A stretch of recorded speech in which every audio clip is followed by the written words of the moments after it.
Welcome to the 1% Insight. Today, I'm joined by Jen Bryan, who is one of Ireland's leading performance marketers. Jen has a wide array of experience in performance marketing, agencies, and over the last number of years has grown her personal brand to over 138,000 followers on Instagram through engaging and valuable video content. This is a conversation you won't want to miss. Welcome to the 1% Insight, Jen. Thanks for having me. Let's go back to how it all started, how your journey in marketing began. I actually did my undergraduate degree in government and public policy, which is a strange start into marketing. But once you've learned how to spin a story, it's very easy to fall into marketing, which is inevitably what you learn in politics. But so after I did my degree in government and public policy, I realized very quickly that I didn't want to get into politics. And, there's a few different areas that you fall into very quickly when you come out of a degree like that. You either end up in city council, you end up in the public service, or you'll end up somewhere like a chamber of commerce, or maybe in the legal system administratively somewhere. So I ended up in the chamber of commerce, but I was really lucky that I ended up in the training department.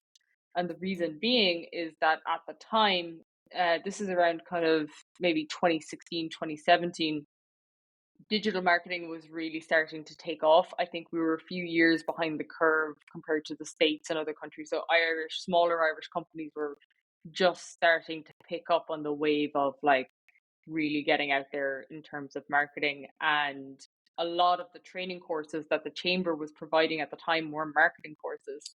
And it was my job, a huge proportion of my job was to attend the courses and audit the courses.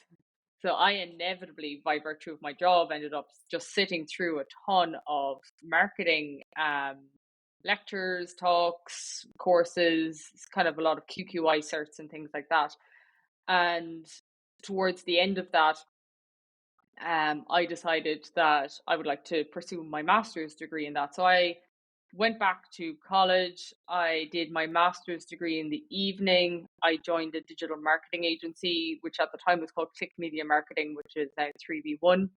And I dove, it must have been like 12-hour days into marketing from the get go, because I was doing like 9 to 5 in Click at the time. I'll continue to call them 3v1 now, but I keep forgetting.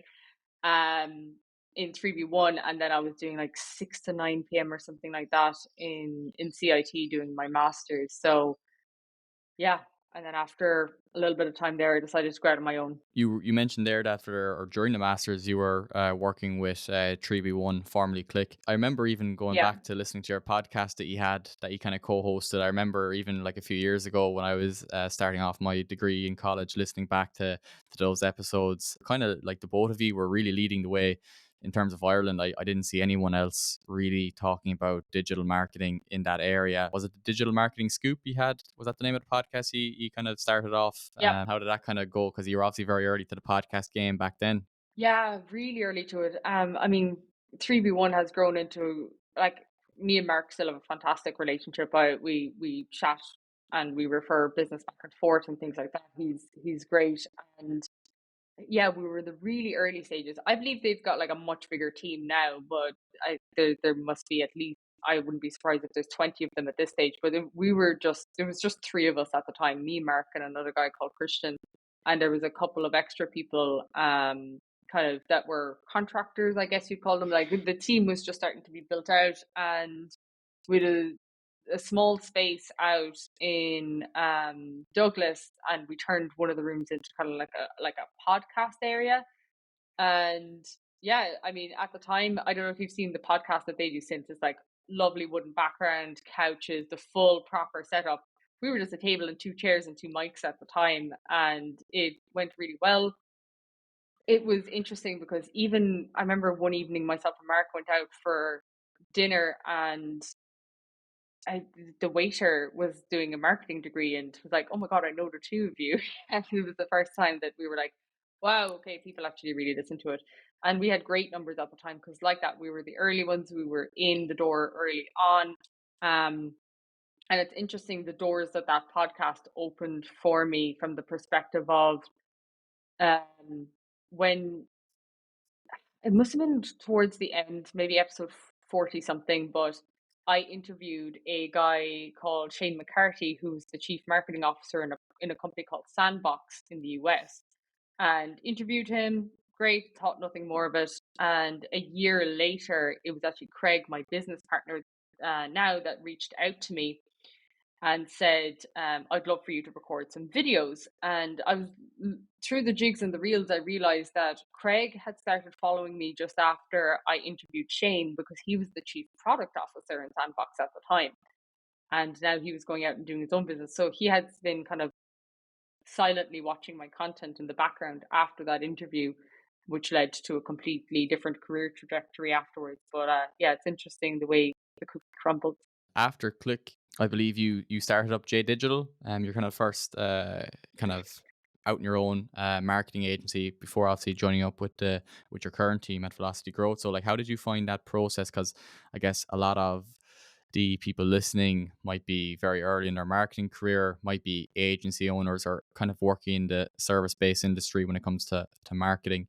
How did you find that process of setting up JDigital and kind of scaling that over those kind of few years?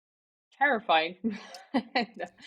But no, it was the worst timing and the best timing. I had handed in my notice very close to COVID, if not just like the couple of weeks around COVID. So um the panic kind of set in, but in the same breath, it couldn't have been it couldn't have been a better time to do that because in the same breath, everyone suddenly had to get online. So there was this panic, what am I doing? It's COVID, the economy is completely shifting to, okay, the economy is completely shifting, but everything is shifting online. And that worked out really well. There was the trading online vouchers, the podcasts that served me well in terms of like bulks of content that were making people aware of me separate to 3v1. And then I started producing my own content as well from there. I think at that point, roughly 60-70% of my first leads that came in were from LinkedIn content, and anyone else who came in off of that, even since a large percentage of clients come from referrals still, from those early days of the first few. So it's interesting how that panned out, but I really had to put myself out there, which felt, I don't know. It's one of those things, isn't it? As soon as you start making content, you feel the deepest cringe in your soul. But it works. It works very well, and that's how I got my first kind of base of a few clients. Now, what I did do is I didn't want to leave my job in Click at the time until I was making at least my wage at the time in clients. So I had just finished my master's degree. To me, I felt like I had a free evening, which is not really the case when you think of it. I was still working full time, but I swapped out the time from my master's to start building a client base in the evenings. And that allowed me a little bit of financial stability or a peace of mind, at least, to leave, because the day I left, I knew that I was at least making what I had been making in Click. Um, and then I quickly realized that then the month afterwards, I was like, oh, yes, but I was combining both. Maybe I should have, but you can always play that game as well. But no, and then the goal from there then was just get to the next milestone, to the next milestone. And you had fantastic success with it. Like a lot of people wouldn't have reached the level of success you had with JDigital in itself. Because I remember I was probably maybe like first year of my degree in M2 when I'd kind of seen that transition from listening to you on the podcast, kind of seeing the progress to JDigital.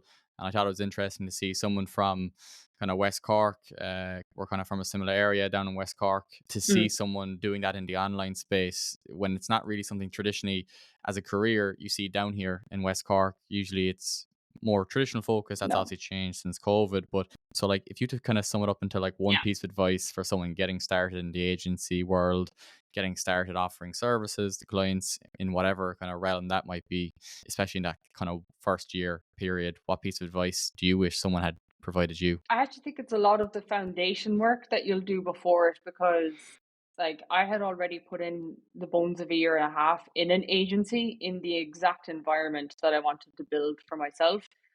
Um, and I think you can absolutely go off and learn in lots of different ways how to do it. But I found just working in an agency was the quickest way to get knee deep in terms of like the day-to-day running of an agency. So that was really, really helpful, and I'd recommend doing something like that or doing something similar to that. I think it's not dangerous, but it can be difficult for sure to just set up an agency without knowing the jigs and the reels around, client communications, the typical tool sets that are used and all of that. And you could research all of it in the same breath, don't get me wrong, but a lot of people kind of struggle with that approach over just kind of getting the practical experience in. And then there's a few things you need to know. I mean, you need to know what your number is every month. I mean, what does it cost you to survive a month in this world financially, and what is your end goal financially as well. So you can't really be diving into the world of entrepreneurship, I would say, on base zero unless you have some backing, or unless you have a job that you're tipping away at, and you did what I did, where it's like, right, I'm just going to meet the minimum requirement, which was my wage at that time. So those two things are really important. And then the first year is, you have to kind of somehow separate your personal identity from the business entirely. And what I mean by that is that you have to take everything on the chin. You have to take the feedback on the chin. You have to say clients churning on the chin. You have to let some things spin out of control early on. And you also, in the same breath, you have to have a little bit of a sense of your own freedom. I feel like a lot of people will spend 10 years on a website, or 10 years building without ever actually picking up the phone and asking, a client for more business or something like that. So you have to try to look at the things you can do each day that will provide you with momentum towards a bigger financial goal, because that's the end goal of any business, is to make as much money as possible, in terms of, actually, if your goal is to grow a business.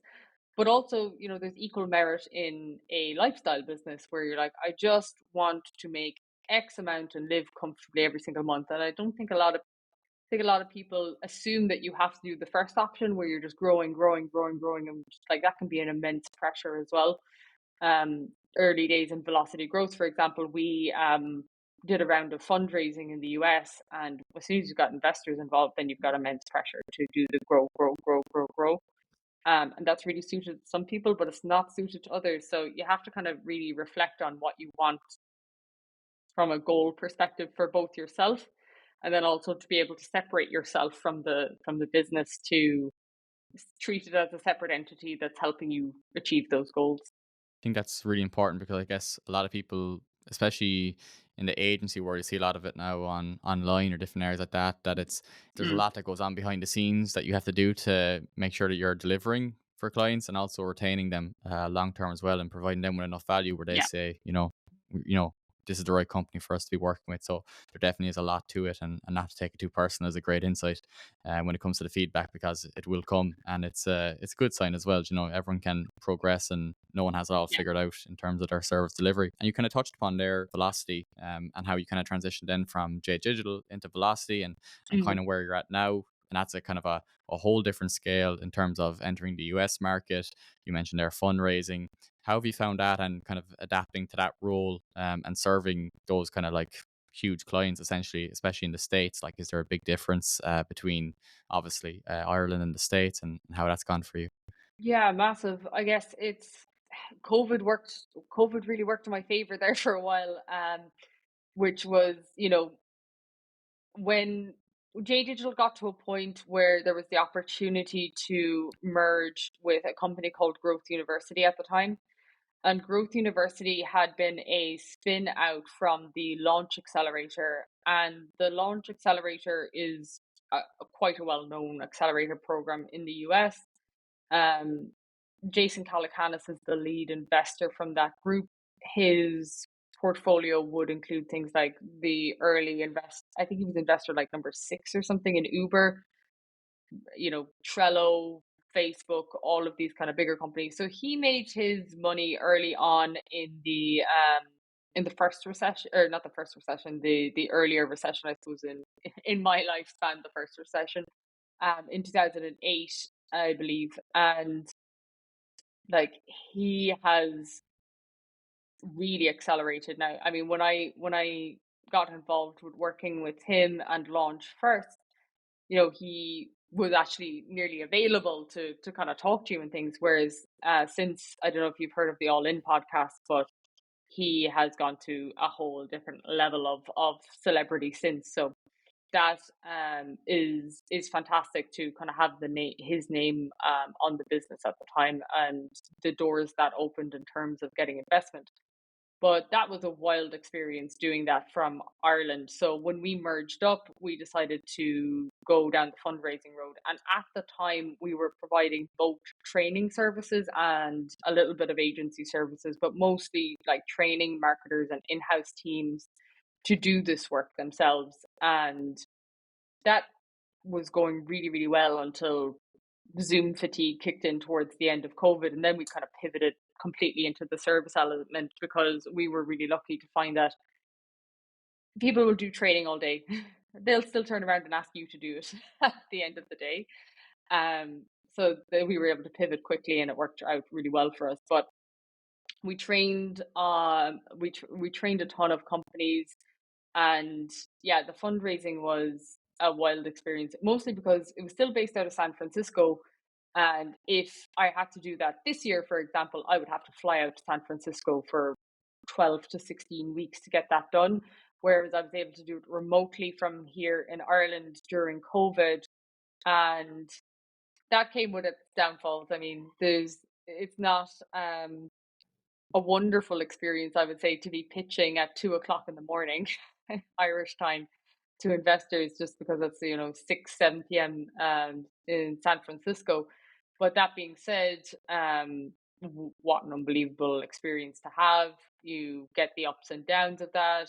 You find out all the little things of, me and Craig in the background were strategically figuring out who's going to pitch each week, depending on whether there was more women in the room as investors. Maybe the investors had a particular interest in investing in training with a founder who was pitching, who had gone through fundraising before, and then that would be more suited to Craig. And if the room was all women, it would be more suited to me. And all of these tiny strategies that would go on in the background that would just make or break a 3-minute pitch each and every day. But we ended up raising, I think, close to $1.5 million at the time. So it worked out well for us. A lot of challenges, a lot of learnings. With any career or business, it's going to have challenges. And this kind of whole podcast is looking at those 1% insights, those 1% differences that you make or that you take on board to essentially keep moving forward and keep progressing. If you'd kind of sum up like that whole kind of learning experience, or even taking from your experience at previous roles as well, to navigate challenges that inevitably come with marketing because it changes so often and you always have to kind of pivot and adapt. What 1% insight or 1% difference did you kind of take from that and apply? There's a few different things. One, I think the main thing is that I would have always kind of described myself as some way shy. I was kind of always inside a shell rather than outside a shell. And that is absolutely fine. And you can be that person and build a great business, and you don't have to scream and shout from the rooftops. You don't have to be a massive extrovert to do any of those things. But what I did find that really helped me on the Irish side as a result, as well as the American side, was I used to jokingly say, right, I'm putting American Jenny is coming today to do the pitch. American Jenny is, yeah, and it was this level of expected confidence that is required when you're talking to a US client that is completely different to the Irish side. It's definitely a cultural thing for sure, where we're a little bit like, oh no, like I like your top. Oh, I bought it in pennies. That kind of like, oh sure, nothing. Don't even look at me. Um, and that's a very Irish thing to do. But in America, if you do that, if you show any sign of that whatsoever, you're completely disregarded from the get go. There's no moving forward from that point. It is a first impression that does not land well at all. And I learned that very, very quickly, that I just had to pretend to be 10 times more confident than I actually was feeling on the inside at the time. But that really served me well in terms of getting in front of camera, in terms of like talking to clients and not, stumbling over myself and just being like, "No, this is what it is." And marketing is a very difficult area to do that in because you can't make predictions. You can't tell someone that this is definitely going to work out as a result of your marketing because there's so many other areas to the business as well. Like marketing can't fix crap customer service. Marketing can't fix a lot of problems that people think is going to help them grow their business. But you can say with a level of certainty that you have this specific skill set that has in the past helped other companies and should in theory be able to help you as well. But you can't make any promises and you start getting data in and things like that. But that level of, at least just pretending to be confident until I felt a little bit more confident in what I'm saying, was really, really helpful. And it even got to a point where I was even reading books about it, like, from a uh, body language perspective on camera, looking at how to do high impact presentations, how to just kind of take your it's sort of it is actually very like theater or acting or something to some degree where I found myself just kind of having to put myself over here for a minute and just jump into this role that was going to get the inevitable task done in front of me. But that has helped with 101 different things. I mean, my decision making skills are much quicker now. I just kind of put my own worries to the side and I say, if this decision needs to be made today, in the next 10 minutes, in the next hour, then I just have to do it and I have to stick with it and just keep rolling and rolling and rolling from there. So it's made a massive impact in terms of the speed at which I can grow the business now as well. It's a fantastic journey you've had in a career, and your skills speak for themselves in terms of the results you've generated from performance marketing for clients, but also now recently into content creation. So, tell our listeners a little bit about what you're seeing working well right now across your client base in terms of performance marketing, and then maybe getting into the insights that you've been developing over the last kind of couple of years in terms of content creation and how you've kind of achieved those huge numbers. Yeah, I'll start with the performance marketing side first.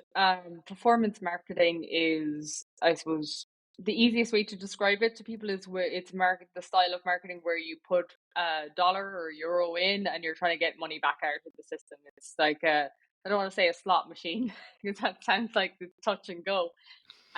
But it's where you're putting money into an advertising system, hoping to get money back out in the form of sales or business growth, and it works very well depending on your business type. Some businesses aren't suited to paid advertising and that's fine. What you'll find is you've got the two major types of paid advertising. So you've got your search engine advertising, which is, you Google something and the ads that come up at the top. That's one example of paid advertising. And then the other is, the ads that you see as you scroll around social media platforms.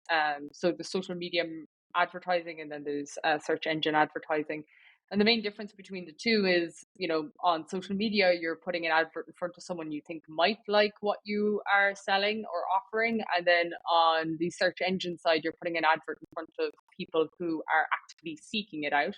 So the search engine marketing, 9 times out of 10, works particularly well because someone is already seeking out what you do and you're putting the perfect message in front of them and they click through and they become a customer, ideally, is the scenario there. Um, but it depends on the problem solution fit. So how I tell clients to think about it is if you have a known solution to a known problem, then people search for that, and search engine marketing is a fantastic opportunity there. If you are a brand new solution, you've come up with a great idea to solve a problem, but people don't know that that solution exists, then sometimes social media marketing is going to be more beneficial to you because someone doesn't know to search it. And then if you've made up a problem and you've made up a solution for it, best of luck to you because that's where I'll draw the line in terms of being able to help because that's where things get very difficult. Um, Uber is a fantastic example of a new solution to a known problem where they came up with a new way to get taxis in front of you. You downloaded this app. They probably would have done better with social advertising first. Whereas, your local plumber is a great example of a known solution to a known problem. And, they haven't reinvented the wheel. Maybe they have some unique selling points that make them better than the other plumbers in the area, but they're still a known solution to a known problem. So it largely depends, and sometimes it's a blend of both, on the type of problem solution which is going to work best for you. The advertising platforms have significantly changed though over the last year or so, in particular with the advent of AI. So, you go into Google Ads and it'll ask you to auto generate a lot of information now. Same with Facebook, same with Instagram, all of these different advertising platforms. So at the moment, it's about finding the right blend of control versus leniency with the algorithms, because the algorithms have gotten really, really, really good. I think long gone are the days where you have to really think about the strategic structure of the perfect audience that you're putting in. It actually is largely based on the creative at this point. So once upon a time, we could do a huge amount of revenue for clients by, strategically putting in the perfect person that we were going to target, and the creative didn't have to be perfect. Now it's the opposite way around, where, the algorithm will figure out who's the best person to put that creative in front of. So your creative has to speak perfectly to what you were physically typing in before. So the creative piece on the advertising platforms is now the 60-70% of the problem.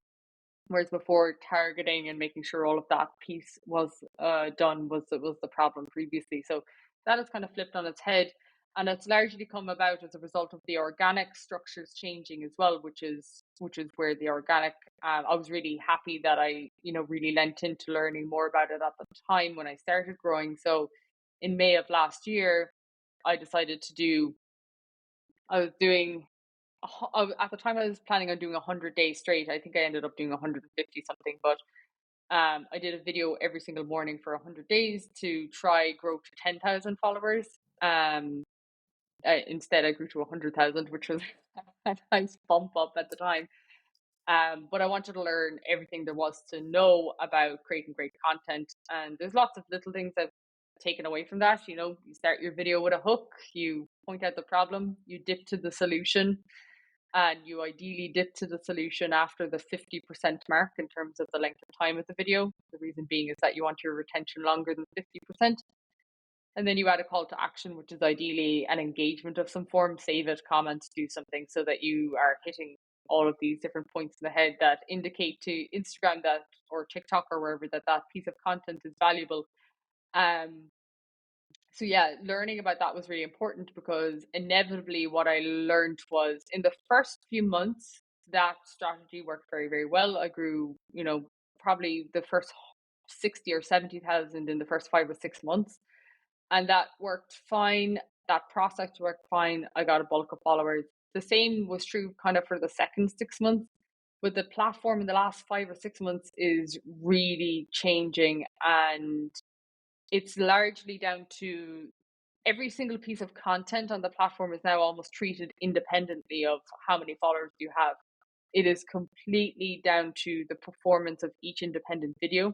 If I went off, so all of my videos about are AI marketing, that kind of bubble of content. But if I created a video tomorrow about something completely different, there is still a chance that it will do well, because vast majority of the views on a reel at this point are not people who follow you. And that's all well and good, but it falls back on this new type of marketing in content that's interest based. It's not follower based. You no longer go to your feed and you see content. You'll see some content from people you follow, but 80% of it isn't. And that's the new world of marketing. And I would encourage um, companies, marketers to really think about that and what that means, because once upon a time you had your perfect persona and you would chase them down, they would follow you, and then you'd be thinking, well, I'm getting back in front of my followers again, these perfect people who have built up over time, and some new people are coming in. But it's actually the opposite way around now. Lots of new people are constantly seeing your content, and there's an argument there that you need to do some mass experimentation. People are really closely tied to their brand. Make sure it always looks like this, and you always do this, and you always have this here and that there.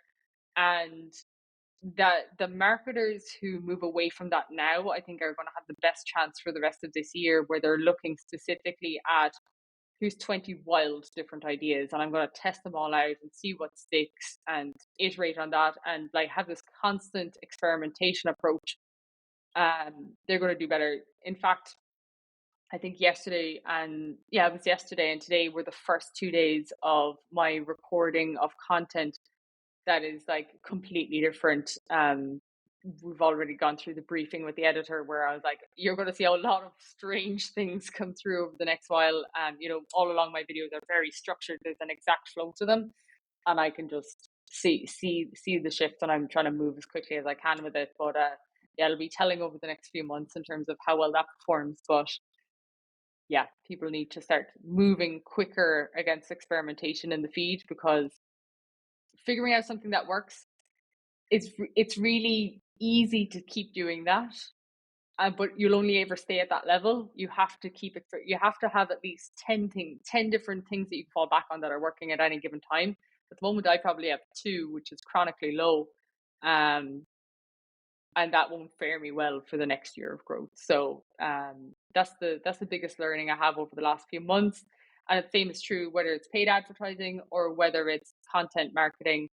The piece of content in of itself is the golden nugget. It's no longer the strategy behind it as much as it was before, because AI and the algorithms have gotten so good at doing that piece for you that you can just throw a piece of content out into the world, be it in a paid advertising platform or on Instagram. You could have 20 followers and it could go completely viral. It doesn't, the follower count and all of these metrics that we would have looked at before don't merit anything in terms of growth moving forward. I was recently listening to Day Trading Attention by Gary Vaynerchuk, his recent book, and Mm, basically, obviously, he's fantastic at keeping up to date on these algorithm changes and looking at like strategic organic content. And he has all these different phrases that his team have kind of internalized and that they're kind of putting out there now. But it speaks on that in terms of like the experimentation.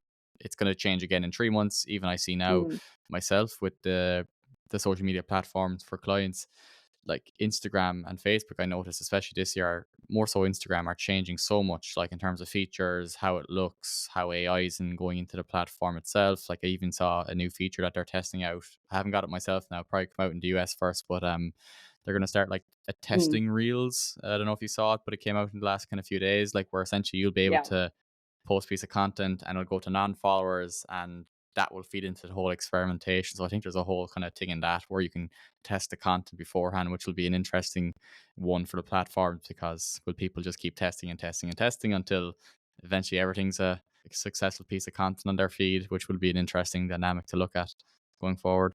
Kind of mentioned on the AI point of it, and I suppose it's kind of timely as well in terms of the age we're living in since probably January of 2023, February of 2023, when kind of ChatGPT kind of hit the mainstream and AI came into people's minds as something that is more powerful. Even I saw yesterday at Apple's event, ChatGPT and OpenAI are going to be Mm. integrating into iOS devices, which I think is probably marking a new chapter in the whole AI space. You've been really providing thought leadership content on this when it comes to marketing. So, how do you see the kind of marketing practice, I guess, evolving with AI, and how that's going to impact the industry over the next few years? This is what I'm going to say is true for pretty much 99% of industries, I would say, at the moment, where the AI at the moment is a second pair of hands that is probably qualified to the point of just out of college. They're not, fully trained, they're not fully experienced, but you can you can grab it and you can, get a lot from it. There's a huge amount of information that you can pull from AI, whether you're just sitting there using ChatGPT to support your idea generation or whether you're using some of the AI platforms to help you get signals to figure out whether your ads are performing or not, or whether creative will work or generating creative and all those pieces. I think the marketers with the best communication skills are going to win out here, because communication skills have never been more important. You have to be able to tell the AI exactly what you want, to get it to do what you want. And that communication skill is probably the most important thing for people using AI at the moment. It's going to shift industries dramatically, but you will still have to have someone to lead out your AI endeavors. Whether it's like one person picking the suite of tools or the process or the flow or the automation sequences, making sure that it's all working. I think marketing will slowly transition into like almost like a engineering role to a degree, where it's like, um, engineered marketing, where you have a marketing engineer, or some sort of role that sounds like that. I know they were using the term prompt engineer for a while for OpenAI, but I think there's something more to it when you look at all the tools cumulatively together. I think we'll all be marketing engineers who are putting these pieces of AI puzzles together that uniquely fit different company scenarios, and monitoring and using our skill set and knowledge to make sure that they are ticking all the boxes and doing all the right things for revenue growth. So I wouldn't be surprised if that's the way things go as it stands right now. Sometimes they're a little bit more glitz and glam and shiny than they are helpful, which is fine as well. You can sit down and get AI to generate a beautiful picture of a woman in a shop doing this, that, and the other. But sure, look, at the end of the day, she might also have six fingers on one hand. So it's not a perfect science. A lot of it can't be used in the adverts. People can still spot when it's AI generated, and the platforms are eager to highlight when things are AI generated. There's a large emphasis being put on um, uniquely created content at the moment. There's a huge amount of copyright question marks. All of those things I don't, people say, oh, stop using AI. What about the copyright? What about the artist's right? What about all this, that, and the other? At the end of the day, that went away when the internet was set up day one. I mean, where did it pull all the information from? If not, but the internet. So, that's always been a problem. It'll continue to be a problem. The problem is exasperated by AI, but that doesn't mean that there isn't solutions. Um, where the law stands, it will take a long time for it to catch up.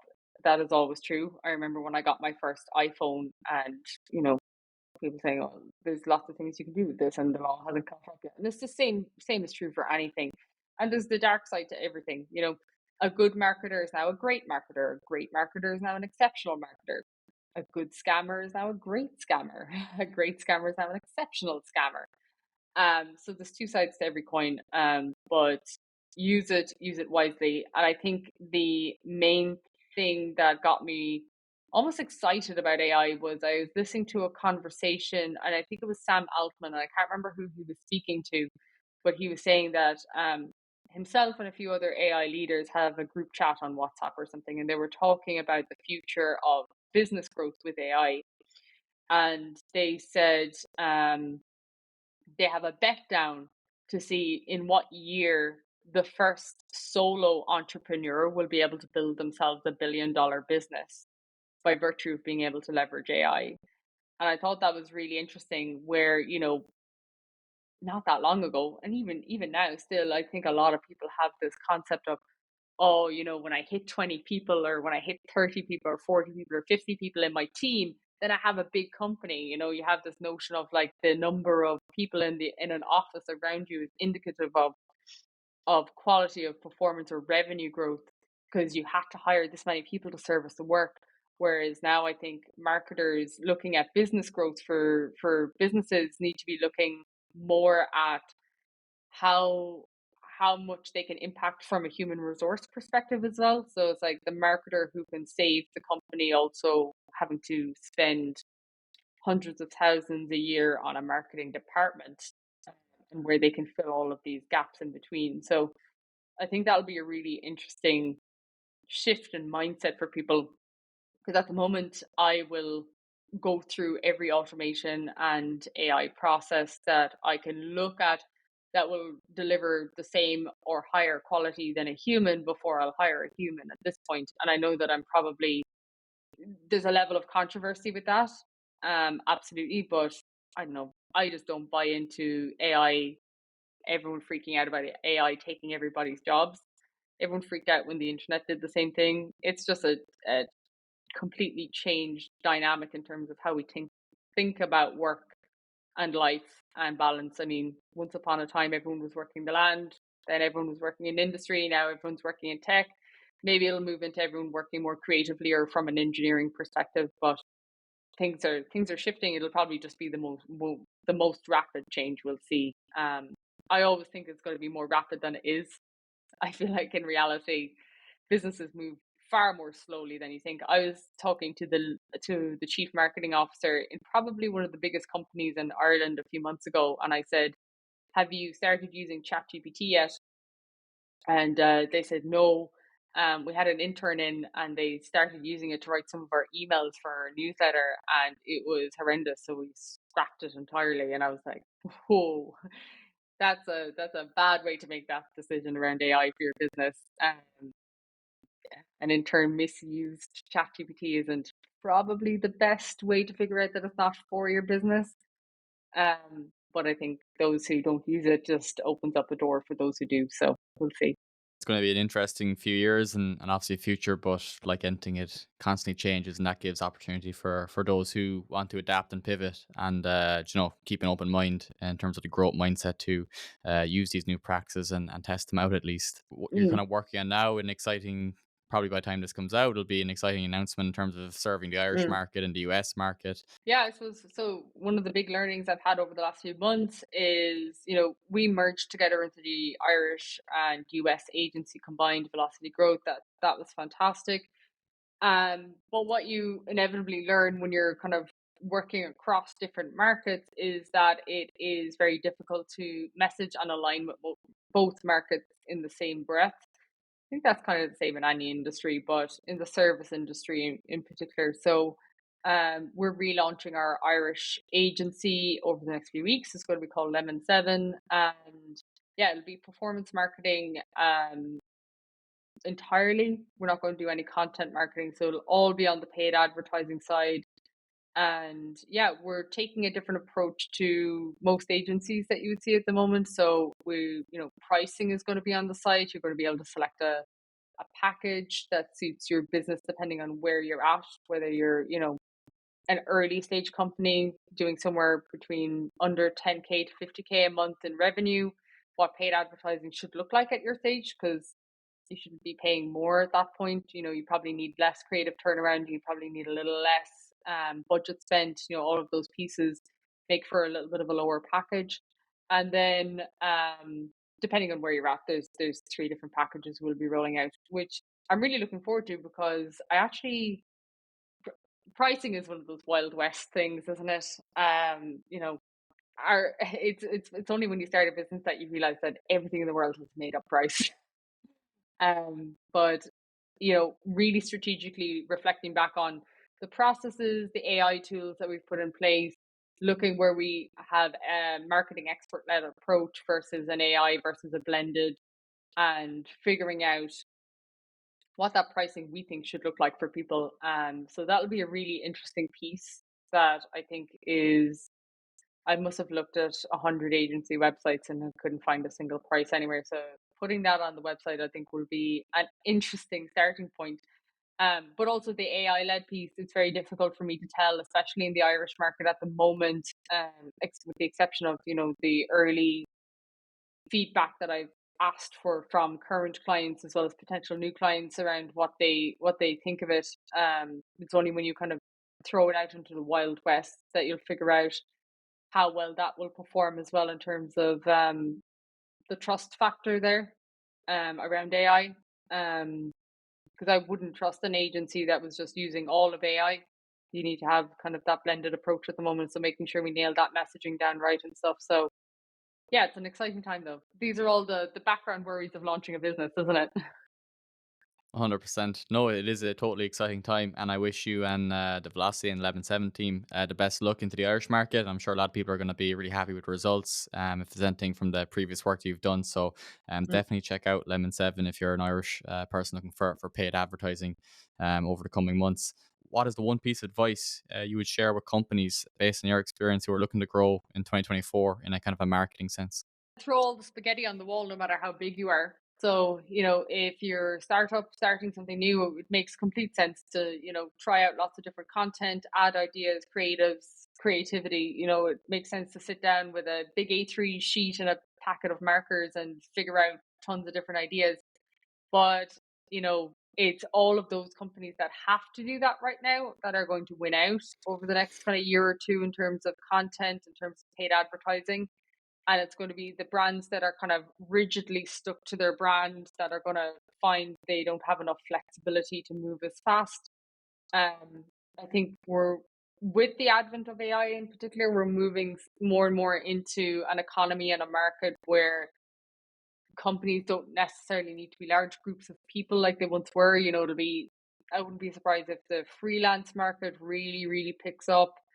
Um, so with all of that in mind, just let some of that creative freedom in, especially if you're a more rigid company, and try to move as quickly as possible. Even if you're testing no ads right now, try testing two. That's still better than zero, or four is better than two, or six is better than four. If you just chip away at it bit by bit, you'll definitely see more progress than just letting things sit. Thank you for sharing your 1% insights today. It's been fantastic having you on. Where can our listeners find you on social, on your website? Yep. So you'll be able to find me once this is live at lemon7.ie, or at Jen Bryan __ on Instagram. I hate the dot underscore. I think I have an unusual enough name. I should have been able to nab that handle, but I didn't. And on LinkedIn, Jen Bryan as well. You'll be able to find me there. Thanks, Jen.